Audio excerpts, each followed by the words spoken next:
Okrajno sodišče na Ptuju je pravkar razglasilo sodbo v zadevi zoper gospoda Verbiča in ga oprostilo vseh obtožb po zasebni tožbi zasebne tožilke. Seveda pozdravljamo tako odločitev sodišča in menimo, da gre za edino pravilno in zakonito odločitev.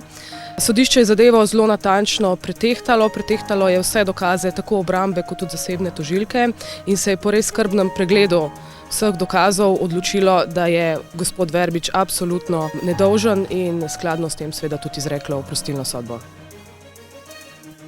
Oprostilna sodba v primeru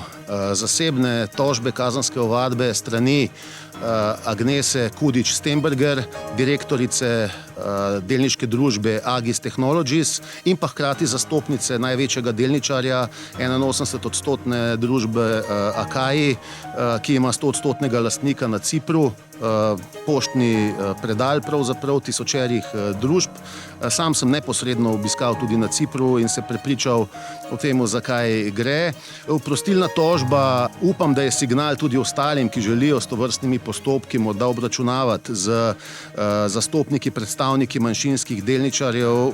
in kjer hkrati s svojimi ravnanji. V tem primeru je šlo za skupščino družbe, na kateri naj bi bila direktorica in pa predstavnica večinskega lastnika razžaljena, kjer naj bi škodoval njenemu dobremu imenu. No, na skupščini so bili poleg mene pravzaprav samo njeni sodelavci, torej dolgoletni notar družbe, potem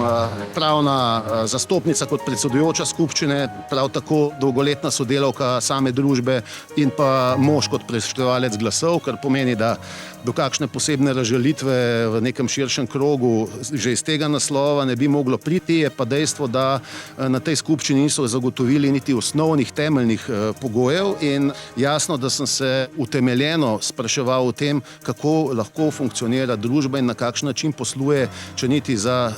skupščino delničarjev ni pripravila ustreznih pogojev, zagotovila osnovnih elementarnih zadev v smislu dokumentacije delniške knjige poteka skupščine. Pri čemer seveda sam zastopam v primeru same skupščine iz naslova tako delniške odpore v okviru Vseslovenskega združenja malih delničarjev kot naših delničarskih sporazumov blizu 100 delničarjev, hkrati pa je v družbi 660 manjšinskih delničarjev bilo v tistem času in iz tega naslova so postopki, kot so potekali na skupščini, kjer ni bilo zagotovljeno niti ne osnovna dokumentacija, osnovni pogoji za potek skupščine, kazali na to, da je seveda vse tisto, kar tudi v drugih postopkih dokazujemo iz naslova zaščite pravic in interesov manjšinskih delničarjev v družbi Agis, toliko bolj problematično in vprašljivo glede na ravnanje poslovodstva. Skratka, kot je sodnica zatrdila, je bilo temeljito preučeno, upravljenih je bilo veliko število narokov, blizu 15 tu na sodišču na Ptuju v teh 4 letih. To je vsekakor bil še eden od poskusov in načinov pritiska na združenje, na naša prizadevanja, na mene osebno, ne nazadnje v tovrstnih postopkih. Je pa seveda to del tistega, kar moramo vzeti v zakup in tako kot v tem primeru, kjer je pravici zadoščeno, sem prepričan, da se tovrstnih sredstev ne bodo več posluževali tako poslovodstva družb in pa večinski lastniki v primerih, ko gre seveda za zelo jasen namen in poslanstvo, ki ga imamo, torej zagotoviti tudi za manjšinske delničarje ustrezen izhod ali donos ali možnost, da iz družb, kjer imajo iz naslova imetništva samo stroške, izstopijo.